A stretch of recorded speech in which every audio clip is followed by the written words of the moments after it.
Welcome to Integrated Rhythm. We're so glad you're here. Have you ever wondered how we've come to know what we know about the past? Have you ever wondered about what it looks like to research social dancers that made a big impact on the world, but may not have received the same recognition due them because they were social dancers, or in many cases because they were people of color who were social dancers? In this episode, you'll hear about a Lindy Hopper affectionately called Tiny Bunch. You'll hear how Bobby and our guest Louis Orchard, Balboa dancer and highly regarded researcher, embarked on a journey to find more information about this dancer. Along the way, they consulted Shani Brown in their research process. This interview reflects on their experiences and some of the intriguing findings associated with researching people of color. As usual, this is a casual conversation and insight into each of our imperfect journeys. Thanks for joining us. Integrated Rhythm with Chisomo and Bobby. Hello, everyone, and welcome to Integrated Rhythm. We have a very special episode. We have the incredible Shani Brown and incredible researcher Louis Orchard here with us, and we're going to start off by telling the story of how we researched the life of John Tiny Bunch, one of the Whitey's Lindy Hoppers, a famous Whitey's Lindy Hopper, known for being a larger than average dancer. And he's mentioned in Norma's books, he's mentioned in Frankie books, but we didn't know that much more about him. And so this all began when going through some newspaper archives. Occasionally, I'll just put in the name of, if I don't have anything else to do that day, I'll put in the name of a Whitey's Lindy Hopper or a dancer that we know about and see if they pop up in any newspaper articles.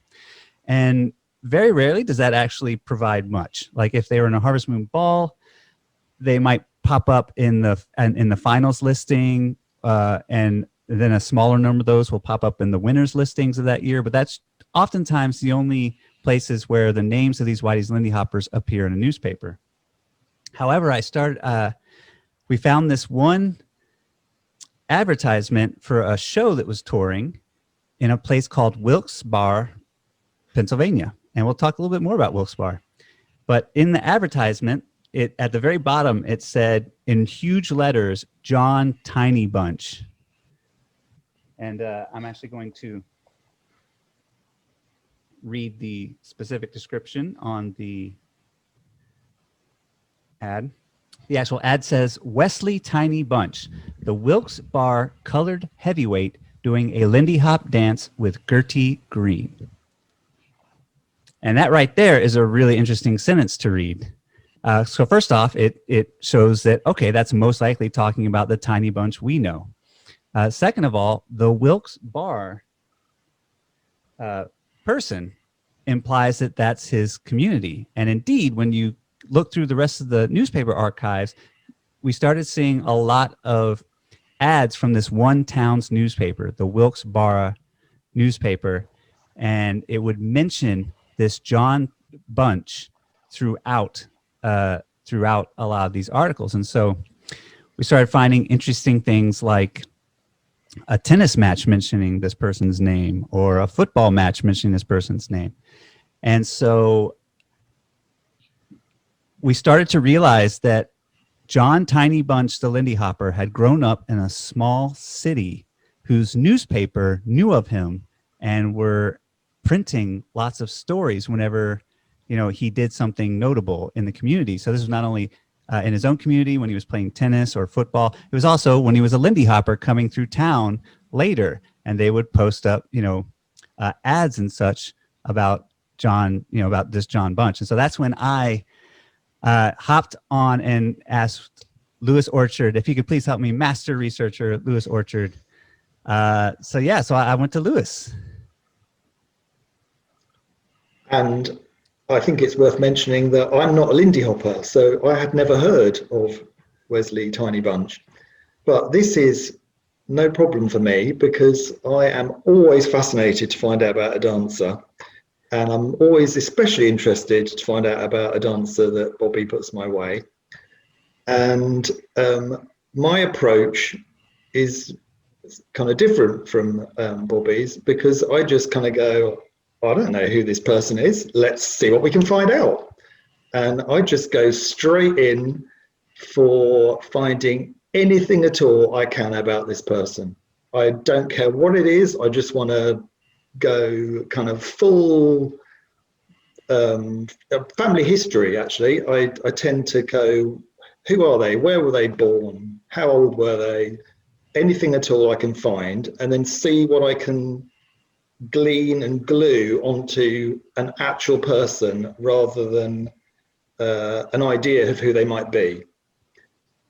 So I think with Wesley, the advantage is his name. Wesley is kind of unusual, and when looking at family history records, I'm trying to filter out to find the person from the information available online.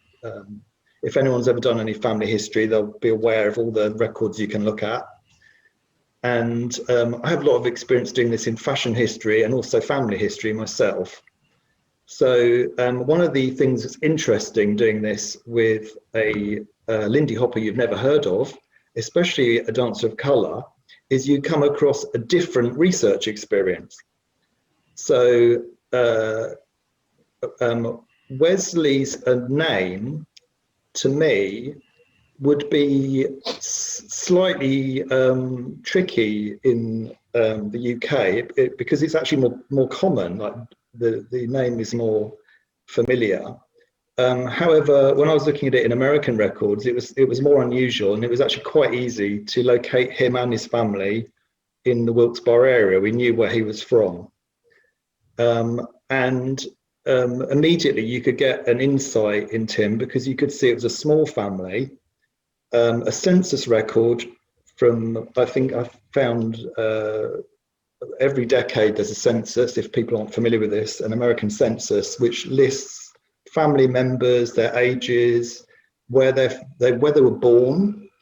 Later censuses have interesting details like, did they own a radio? Did they own the land they lived on? What's the rental value of their property?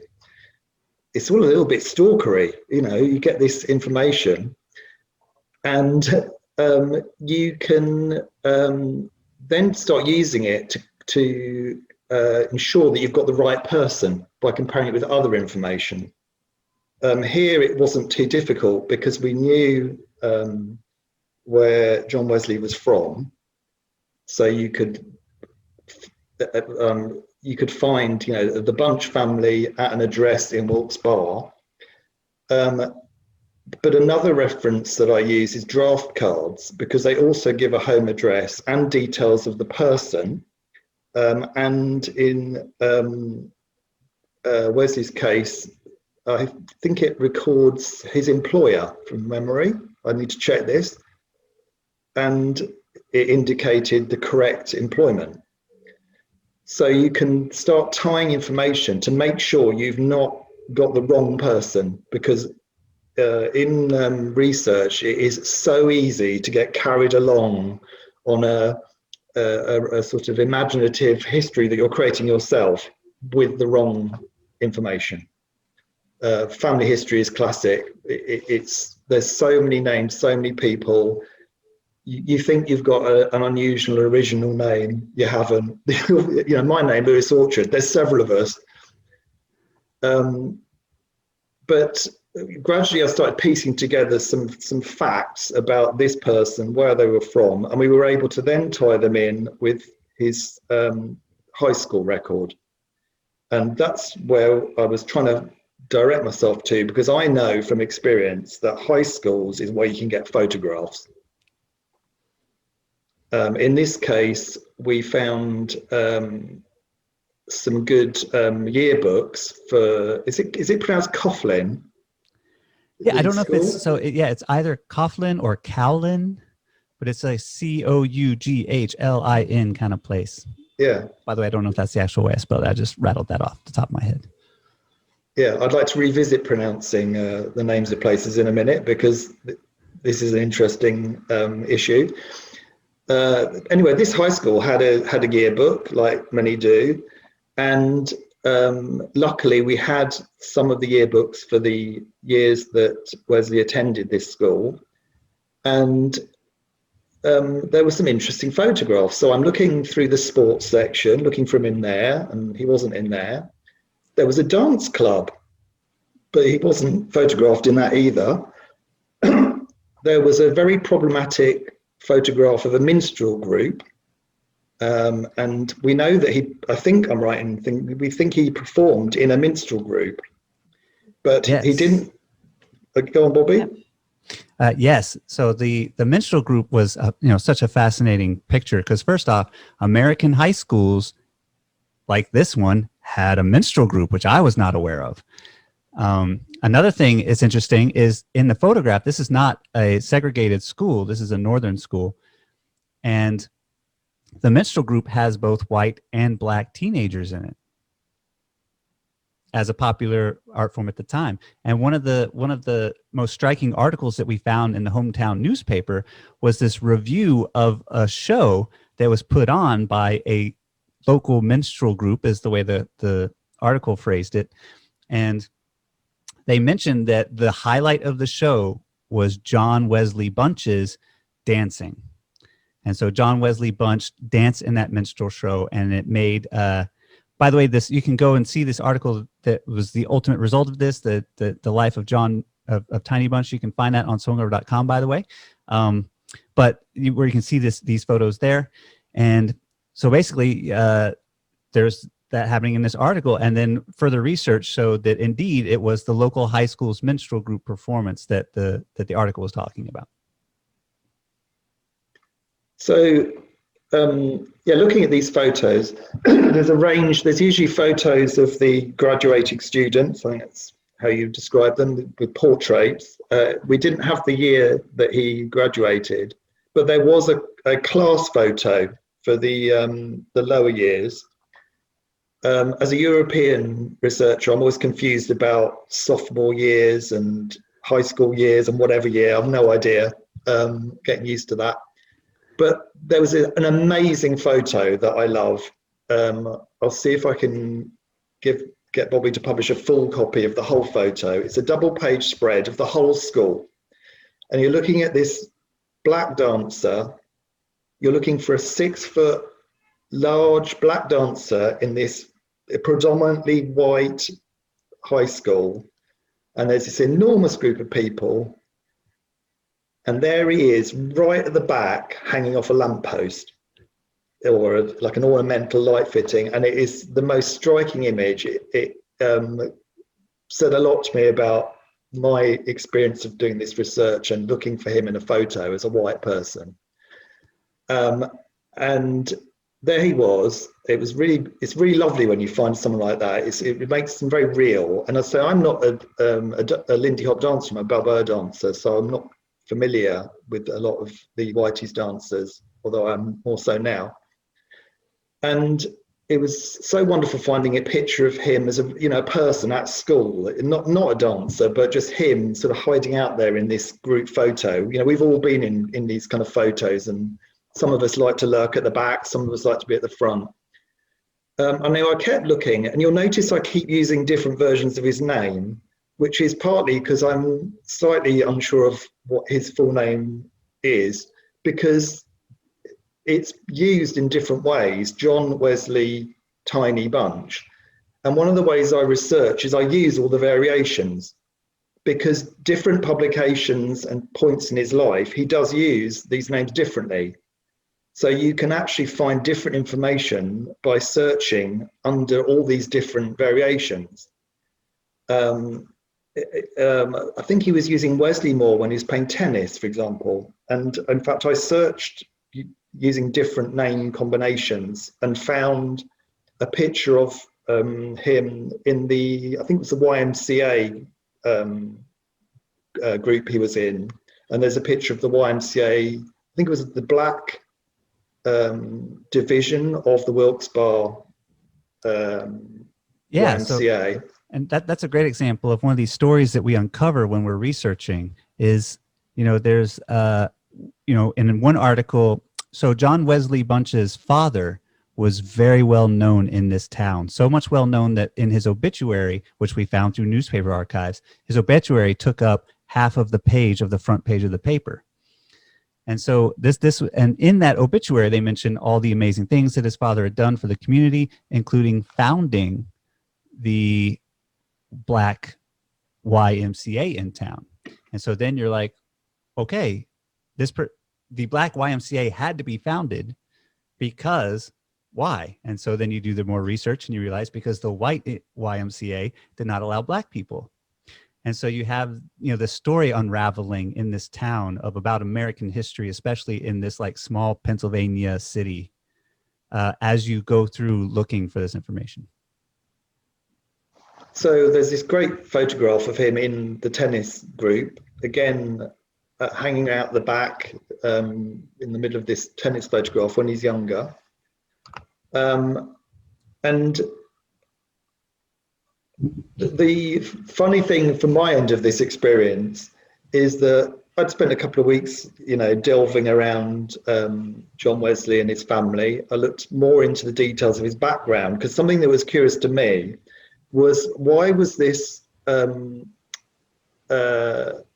young Black dancer one of a very few Black students at this very white school in what looked like quite a privileged position. This didn't fit with the kind of cliche idea I might have of someone that was dancing at the Savoy Ballroom.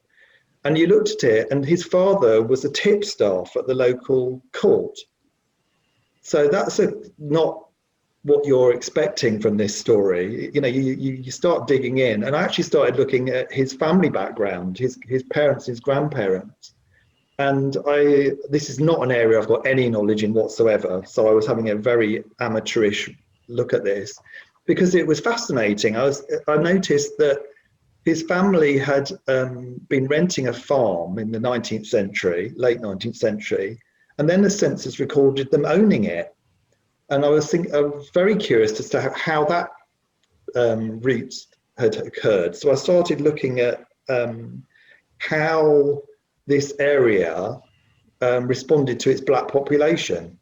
As Bobby said, we've got one set of people who are barring Black attendance from a YMCA, but this was also an area that had a large number of Quaker groups, and it was somewhere where the underground, is it called the Underground Railroad?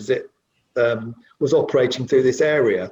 So although I don't know any great detail about this story, just this little insight through this one dancer, I started finding myself rabbit holing through this fascinating conflict between racism and anti-racism in this same area. And I could quite happily bury myself in that for 6 months and look at what was really going on there because it's so fascinating. But that was John Wesley's background. It was something, in that area that was defining the environment he grew up in, and makes it even more fascinating that he goes on to further education at Temple, I think it was Temple University. Is that correct? Yes, I believe so. Yeah. And then we find him living in New York and dancing at the Savoy. And one wonders how he got there.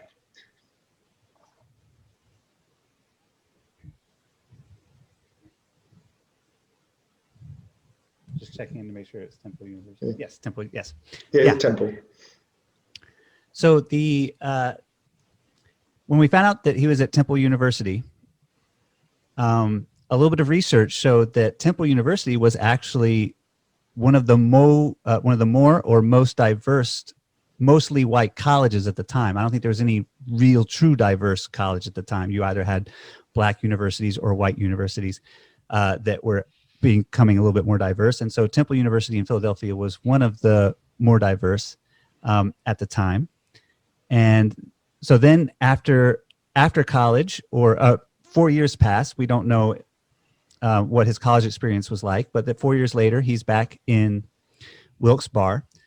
And by the way, Wilkes Barre has these great T-shirts that has a Wilkes, and then it has like a bear, and a Wilkes and like a strawberry, or Wilkes and then like a saloon, as a way of saying that like there's so many different ways you can pronounce Wilkes Barre, Barre. And so some people are like Wilkes-Barre, some people are Wilkes-Barre, some people are Wilkes-Barre. And there's actually a fourth one that Lewis and I talked about, which is Wilkes-Barre, which is the way my granny would have said it. My granny would have said Wilkes-Barre. And can I interject there? Because this is where I wanted to go with pronunciation. And I think Chisomo might particularly like this. Is one of the details, excuse me, one of the details on the last census that we see John Wesley recorded on. He's living just around the corner from the Savoy. And it, as I say, it lists where you're from.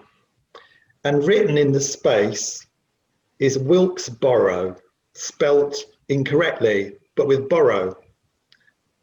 And one wonders if the reason for that is that the census return officer clearly has written it down as it has been said to him.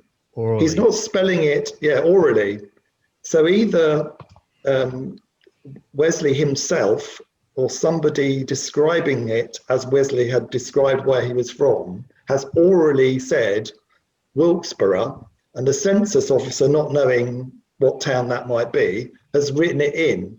And in fact, they've had to cross it out because it doesn't exist in that spelling. So you just get this beautiful, tiny little historic detail about something you can't hear. But, the historical record of the pronunciation of things is very tricky. But in that one little line, there's just a little indication of someone's accent.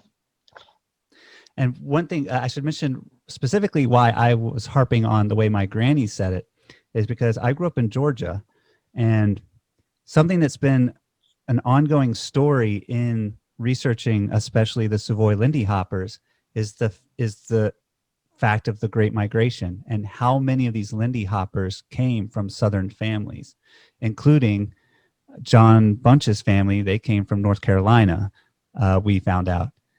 And so for me, that's one reason why when I saw Wilkes-Barre written down, I was like, I wonder if they would pronounce it Wilkes-Barre, because that's in my head the way that anyone from the old time in the South, in my experience, had said it. So that's why I mentioned my granny. Yeah. These kind of conjectures, though, we're going to talk about how these kind of conjectures that, for instance, I might have just made there can be a problem. Can I jump in? Yes, absolutely. I've got a question, and I also there's in thinking a little bit about the Civil War and the 19th century and the transition between the 19th century into the 20th century, and I've been building for myself kind of like a map of societal oppression.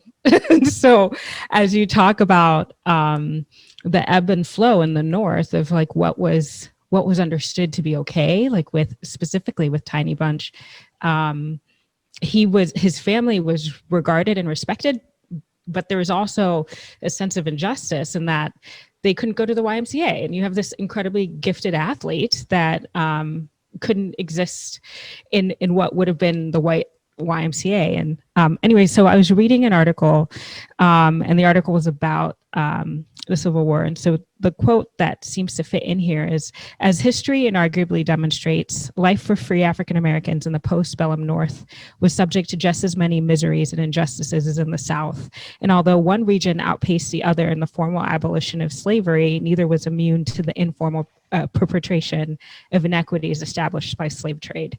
And so I feel like that's a really important thing, even now as we're in North America, as we're in the US, feeling the echoes of slavery. And Lewis, as you are in the UK, right? So we're all kind of united with this. And the name of that article, so I can be a good academic, my boss who's all about APA would come after me if I didn't tell you the name of the article and the person who wrote it. So for the last time, the American Civil War was not about states' rights. That's the name of the article. And then the person I was quoting is Jake Flanagan.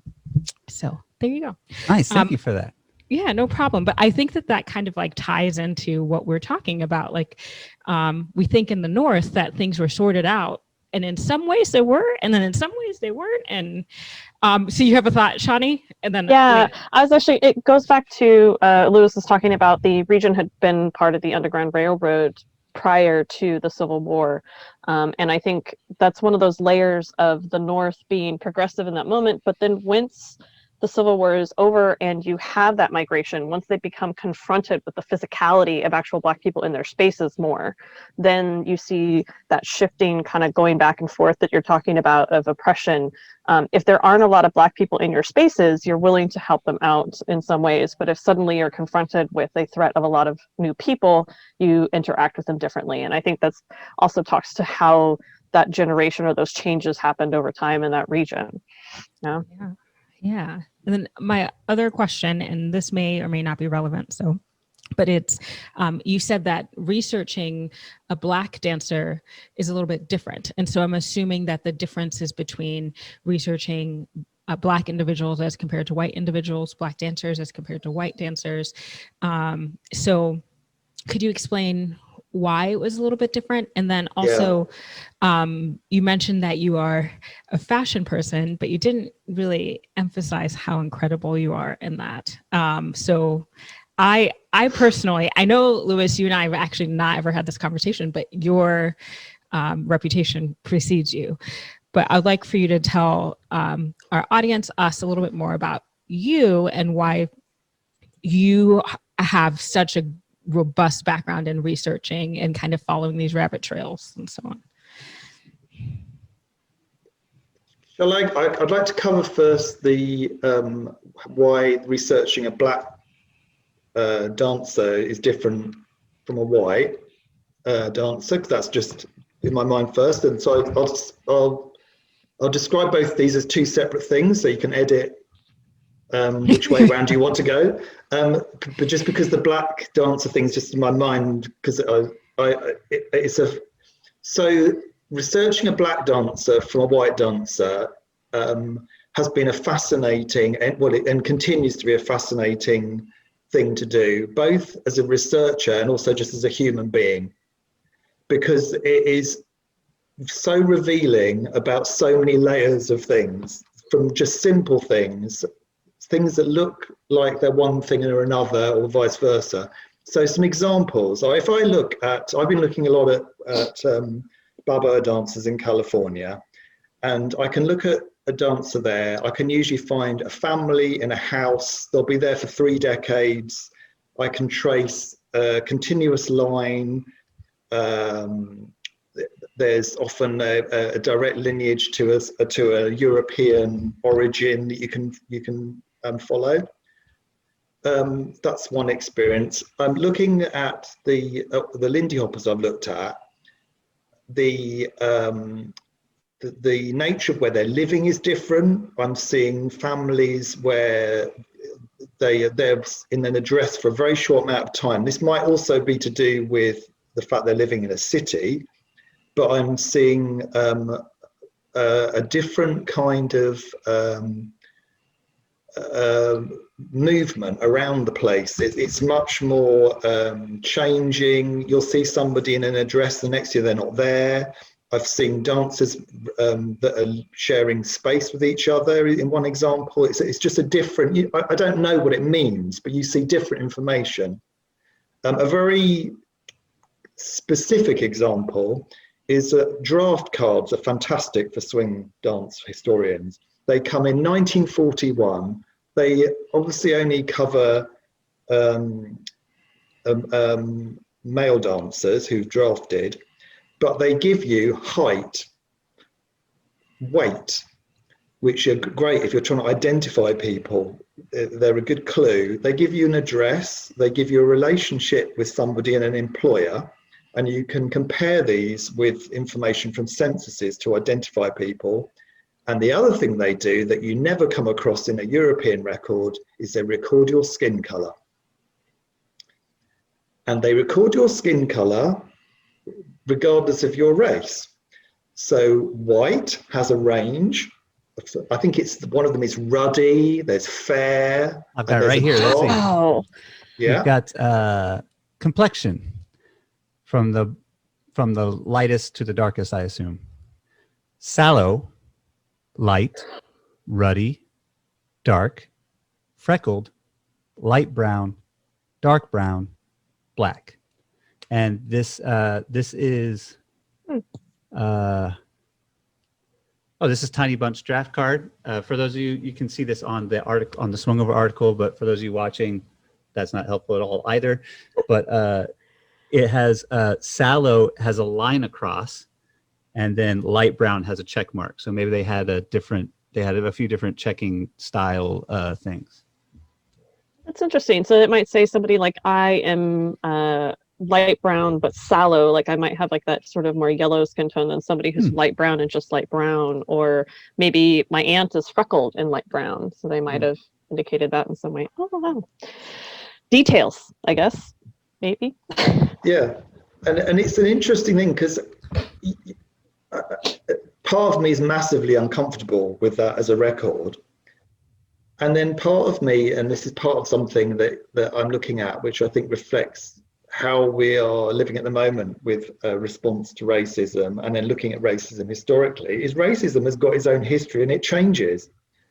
And so I also have to think, well, if I'm in the military and I need a method of identifying a body without the use of photographs, it is just a very practical way of making sure that you've got the right person.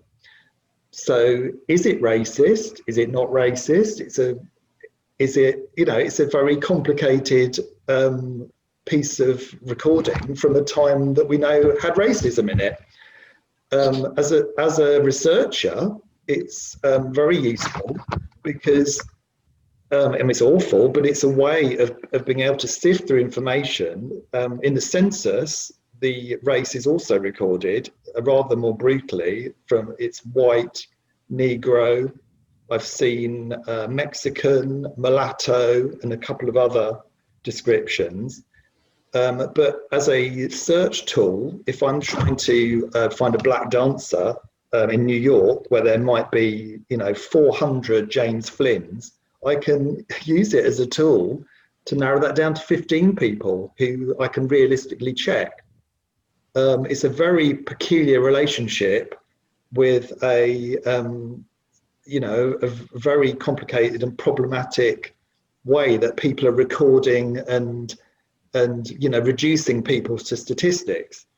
The interesting thing with the census is, of course, people often put their own information on a census.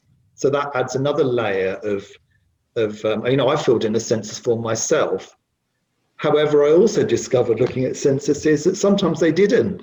The census officer would go to your address, you wouldn't be there, and the information might have been left by a neighbor or a friend. And if you're in a community where maybe you don't want people to know where you live, or you're maybe doing some illicit rent sharing that you shouldn't be doing, you're not going to be on the census at all. And that is one of the key things I've discovered, is many black dancers are not on any census. I can't find them anywhere. Yeah, and I think another important reason for that is just a natural distrust of the government. So yeah, some of them might have been up to, they just didn't want people to know their information, but some of them were truly, I assume, distrustful of having American government know their record, especially, considering how America has treated Black Americans in the past. But yeah, there's, go on. I was to say the community's moving around a lot, right? Like they're off on tour, they're off playing in bands, they're taking work, they're taking domestic work, they're following wherever the construction or industrial work is moving around at the time. So like that's why they don't move around a lot, but that's also why within even a year they may not be there to be checked by the census, kind of a thing in their lives. They don't have sedentary work life, white collar life. Yeah.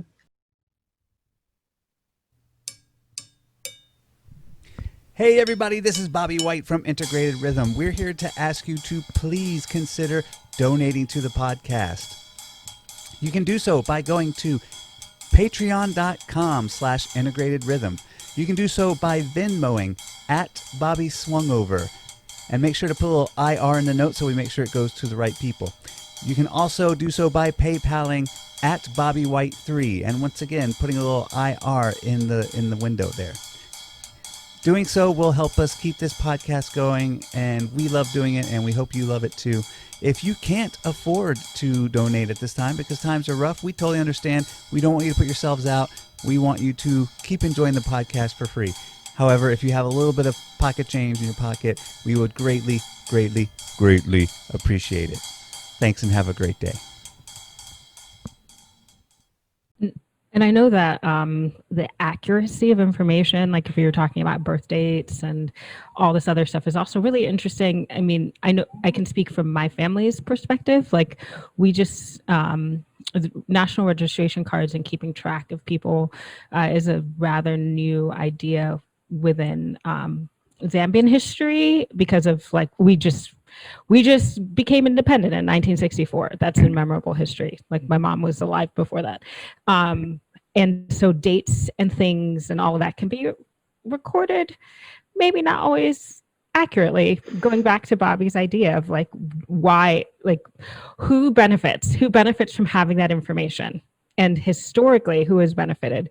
So it kind of makes sense from the Black perspective to be like, to maybe not always appreciate it because you're not necessarily going to benefit. Yeah. There's also another thing that's come up in our research that seems to be a reason for something in our research is, you know, for instance, Frankie Manning talks about like the great swing dance competition where he did the air step and, you know, the crowd went wild and it kind of changed the shape of Lindy Hop. When you go through the newspaper articles of the time, the Savoy does advertise some contests, but it's like 3 or 4 of them in its total history period that you can find like little details on. And so the weekly Lindy Hop contest or the big contest throwdown between such and such and such and such, that isn't put in the newspaper. And as something that historian Judy Pritchett put really clearly, she was like, when you're in Harlem, the word is on the street. It's not in the newspaper. Like it's such a tight-knit community that you know the party's going down in the Savoy because you had 5 neighbors tell you, that kind of thing. And so maybe another thing that we're experiencing is that the Harlem community itself is a tightly knit community who looks out for one another or whatever. And so therefore they don't actually have to have their information posted in newspapers or have, you know, these things advertised or whatever. So this would be a good little moment to explain this other difference between white research and then looking at a Black community is that very issue of a newspaper. So when I look at most of the subjects I research, I look through a newspaper archive and I find some information, and that's great. And you'll notice in lots of the communities around the US, there's very little information about Black dancing communities from newspapers. But that's from a white perspective, because what I didn't realize, because of course I'd never read one, was there was a whole range of Black newspapers. Yeah. And those Black newspapers aren't on, many of them, the generally available archive sites. And that is why you don't find lots of the records about, for example, the Black dancing community in California, because it's quite difficult to find those resources. And when you do find them, you find a whole bunch of information that you would never find published in a white newspaper. So that's a sort of a tangible example of sort of white perspective, not even realizing that such a thing existed, because I just didn't know personally. And also how the record is distorted, because that information is not as equally available. I mean, for example, one Black archive I'm looking at, I'm having to look through these sort of old-fashioned microfiched Pictures. Pages that a white paper, you'd have found that with a white resource 30 years ago. Now it's all digitized. You can search it with online source resources. I mean, you know, the fact that there's even that discrepancy, that racist discrepancy in looking at an archive is I mean, it's appalling. But also, you know, I had no idea. It's terrible. I should have realized that. I didn't. I know now. One of the things that is nice is on our newspaper archive, one of the main ones that we use for research, is they have both the New York Daily News, which is the big Manhattan, more white, population-oriented newspaper, but they also have the New York Age, which is the Manhattan's black newspaper. And so it's also interesting to go through and see what the New York Age, the black newspaper, publishes versus not publishing. So for instance, the Savoy is almost only mentioned in either advertisements or in it's used as a community center. And so like the Elks Lodge met at the Savoy Ballroom, and here's the stuff that went down, that kind of stuff. And so they themselves, they would occasionally mention Lindy Hop, especially when like they were really proud of the Savoy dancers who would win the Harvest Moon Ball or that kind of thing. But otherwise, you don't find Lindy Hop talked about very much at all. For instance, in the New York Age, the Manhattan's black newspaper. Their newspaper journalists weren't running around following dancers trying to get their, expose take that they could write up an article on the great week that they had out in Europe and whatever. Yeah, no, they weren't doing that, unfortunately. How are we to know? Like, Louis, you're saying that you had no idea about this, and this is such a kind of pertinent example, such a relevant example of how history is fragmented, and our ways of knowing, our ways of coming to content are inherently biased and inherently racist. How there are these different archives, there's these different systems, and we don't know about an entire system, right? And so there was no way for you to know unless you dug really deep. It's a good example of how you don't know the thing because you're in it. Right. And when you can get your head, it's a slightly peculiar idea to get your head around. And when you realize it, you do realize why it is difficult for people. One of the things I think is interesting about the BLM impact of the message that I think they very successfully broadcast is that say for someone my age, my definition of racism is out of date. My definition of racism was, equal rights and not thinking fighting apartheid. But that's out of date. The black community is saying, well, that's great, but we're still suffering from this. We need to do more. And if you are embedded in this problem, it's hard to recognize that you do need to do more, because you think, well, I've already signed the petitions and been not racist, but it's like, no, but we need to be less we need to ramp this up. And I think it is difficult. And when you start recognizing something through something like recognizing that an archive is racist, it's more easy to say to yourself, oh God, what else what else am I doing? Or, what else is in my belief system that is distorted by racism? What my understanding of African history is distorted because, I'm being presented with this European view. And does it harm me to change that? And my mind is, no, it doesn't harm me at all. It's very beneficial. It's fascinating, it's interesting, and it's good for me as a human being. So, these are, as I was saying, these are examples to me that help me recognize where this problem exists in my own sort of understanding of things and how I can escape from it, really. Because I don't think it's healthy to carry that. It's always good to get rid of bad perspectives. Yeah. I think that historically we have, like what you're talking about, this outdated perspective of racism. I think that in our common vernacular, we think of, in our discussion with Shani, we're talking about racist behaviors versus racism and the ideological perspectives that are pervasive, that are everywhere.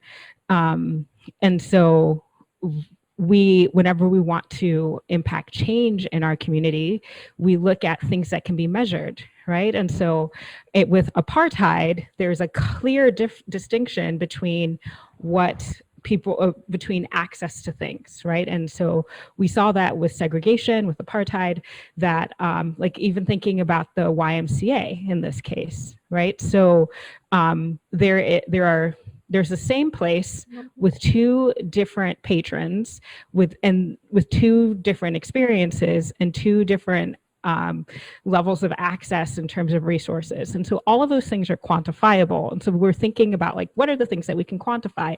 What's great about the conversation right now is exactly what you're talking about, where we're beginning to push back. Well, first of all, there are lots of quantifiable resources that we need to manage. There are healthcare disparities, there are disparities in terms of education, there are things that we can still count.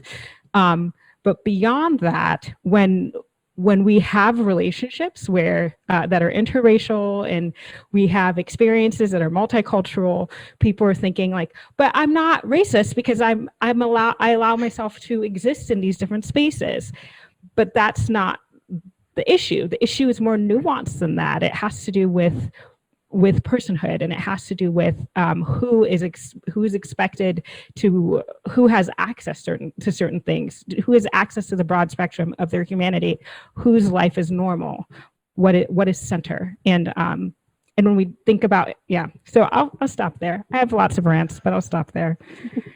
So, but yes, 100%.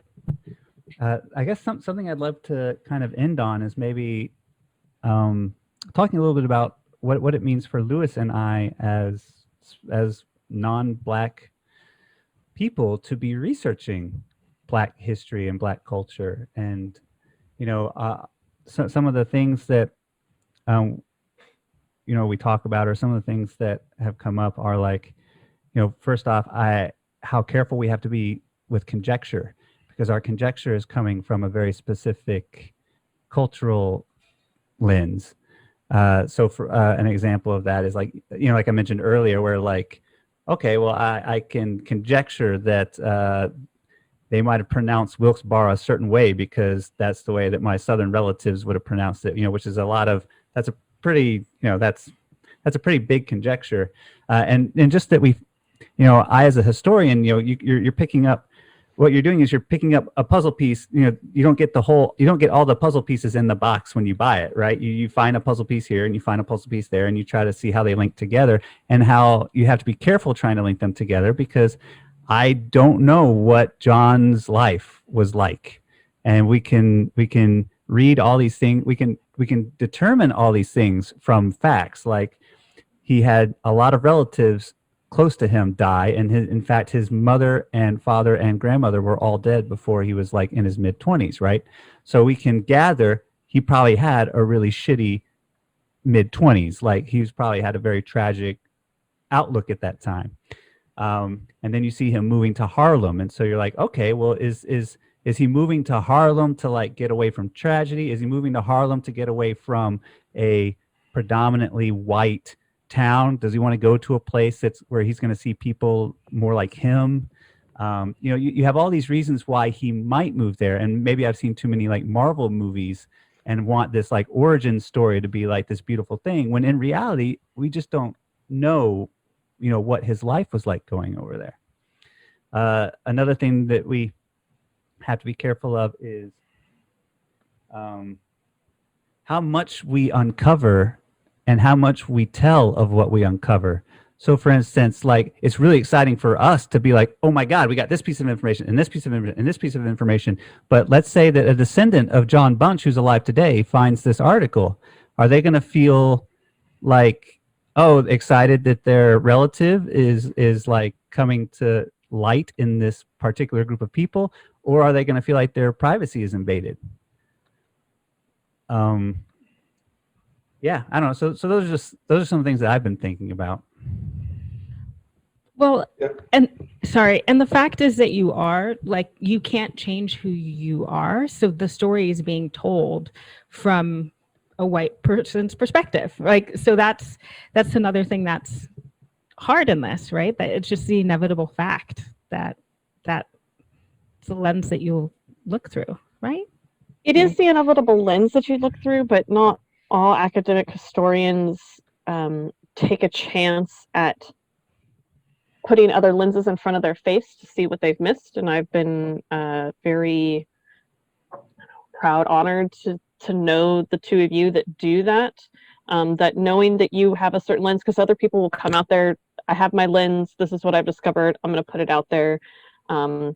Irrespective of my take on it, might be inaccurate somewhat, or might be biased in some way. But you've done, Bobby and Lewis have done a good job of trying to say, what am I missing? Before they even take that last step, so that even if, yes, it's going to be published by a white person, it's still taken more things into account than just their perspective, I guess. Is a more thorough way of doing research. And something, if Shani doesn't mind, I'd love to mention, so we ran the article by Shani before we published it, just to make sure we didn't horrifyingly mess up anything. And I had written this one sentence that Shani had some notes on. And so the sentence was, at the end, it's the end of the article, I'm talking about how, I'll just say it. John's story should remind us all that this dance is open to all, and all should be actively welcome to this dance. So I'm talking about him being a larger than average person. And then I said the sentence, Black American artistic values have traditionally valued all body types as part of individuality and the human experience. And this is something that was my lens. Like, this is something that I had seen from seeing my African dance classes, or seeing African dancing throughout, clips and all this kind of stuff. And so I had projected this very specific idea. Shai, do you mind talking a little bit about I don't know, what that brought up for you? Yeah, so in one side, I'm like, yes, but my improv is yes, but not yes and, but yes,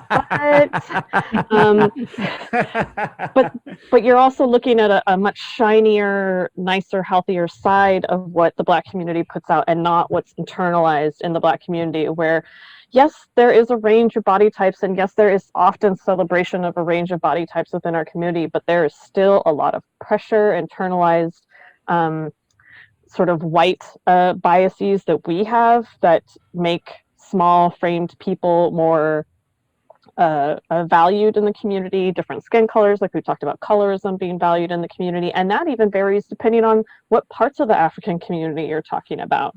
So to say either African Americans, or now we have an African diaspora in America, it's such a layered thing, and I'm like, that is a hard place to conjecture. It's definitely a part of the experience, and it is often something that does happen, but it is not true 100% in terms of, it's not widely always accepted. And that's nuance, man. Yeah, absolutely. Yeah. And that's such a great example of how, had I not had Shani's perspective, that probably would have ended up in the ultimate article, even if years later I would have looked back at it and been like, that was a conjecture I probably should not have jumped for. And I want body positivity to be a part of the message, but to also say that that's also only a Black cultural dynamic too is also wrong, because it comes in other cultures as well, body positivity, as well as it's not always true in our own community. So yeah. Right. Yeah.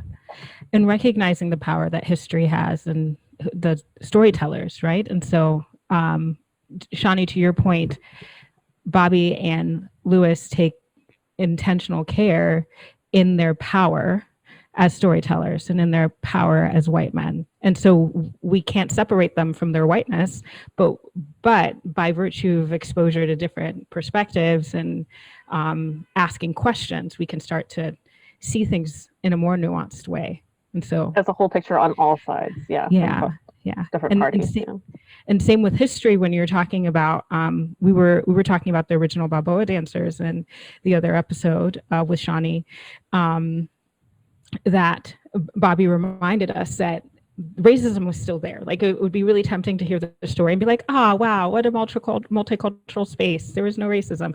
Racism was still there. It's like the water, right? But it presents itself slightly differently in different spaces. And so, well, it's something that Lewis and what you mentioned, it reminded me, something that Lewis and I talk about is how you do this interesting trick as a historian of both lifting something up and getting out of the way. Yeah. Like, how do we like tell the story and then like make sure that we're not in the spotlight of that story? And it's also kind of, it can be tricky sometimes, like in COVID when like, this article I'm writing, I'm also asking for donations for to help me kind of like fund the research. And there's that kind of like weird guilt of like, if I do the thing and like put it up and then say, by the way, if you could pay me a little bit, that would be great. Is that like how much am I like stepping into the picture with that? And but on it's top of different that, than, say, Michael Stearns, who placed himself in the picture often of the research that he was presenting. As wonderful as an academic as he was, he centered himself a lot in those spaces, and you're pushing back on that. And maybe the donations is not the best example either. But like, if you write with a certain, if you want to write powerfully and you want to write, if you want to write powerfully, but writing powerfully gives your voice, put your voice into the product kind of thing. Like, I don't know, it's just really interesting to like try to. I think there's a balance though, isn't there? I mean, I err on the side of, I like to try and aim for accuracy. I try and be very impartial, partly because, as you're describing, different people have different perspectives and they can't put their perspective on if you've smothered it in personal view, bias, inaccuracy, and misinformation. But you've also got the other end where you need to make the information intriguing and meaningful and encourage more research. So I think that there's a kind of line between something so dry that nobody cares and also something so overly romanticized that it's meaningless. And so that there's not a perfect route through that, but understanding that there's the danger of either enables you to do the best you can from whatever position you're in. The thing that I think is very dangerous, which I don't like because I've experienced it in other field, is how you can inadvertently create misinformation, often accidentally, that becomes embedded so strongly that you create a completely new thing that is completely erroneous and you can never get rid of. And I've seen that happen, and I wouldn't want to see it happen in an area as important as the history of this dance, which people are recognizing. But we have seen it happen. You and I have talked about how we've literally seen a piece of misinformation, a piece of casual conversation, a piece of something that wasn't looked into any more deeply can become the nexus of a story that the entire community tells itself. Heck, even in my own family, like the idea that we're Native American on the white side of the family turns out to be a story that people have been telling themselves for a long time, right? Until you learn more accurately with genetics or whatever, the stories are different. But I actually, Bobby, something you said earlier about getting out of the way of that piece of information, and Lewis, this is something you and I have talked about, is that to encourage other people to do their own research, you also can't feign ownership of the information either. Because if you own the information, then nobody else is like, and it's mine and it's my story to tell, and you can't go out and add more to that, then people stop academic research or interest right there.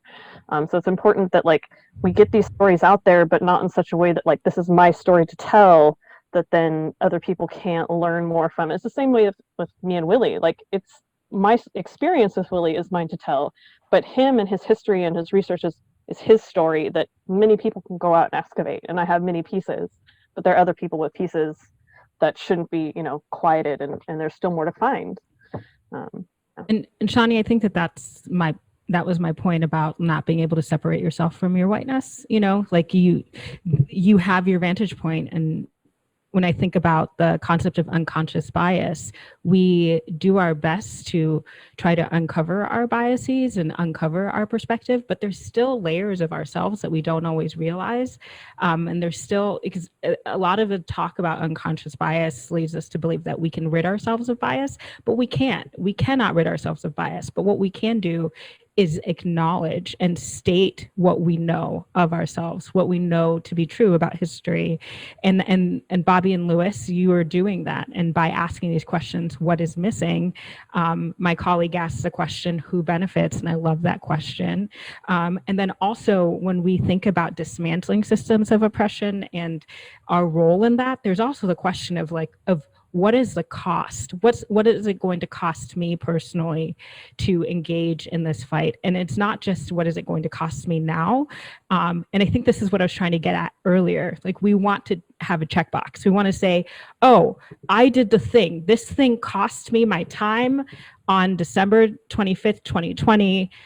I did it. You know, I gave up my Christmas for racism. It's done. And so, like, solved it. But it's this question of, what is it going to cost me continually as I research? How am I going to continue to try to get out of the way? How am I going to contribute to this conversation? So, yeah. How will I handle criticism and feedback when more information comes back down the line, right? Yeah. Yeah.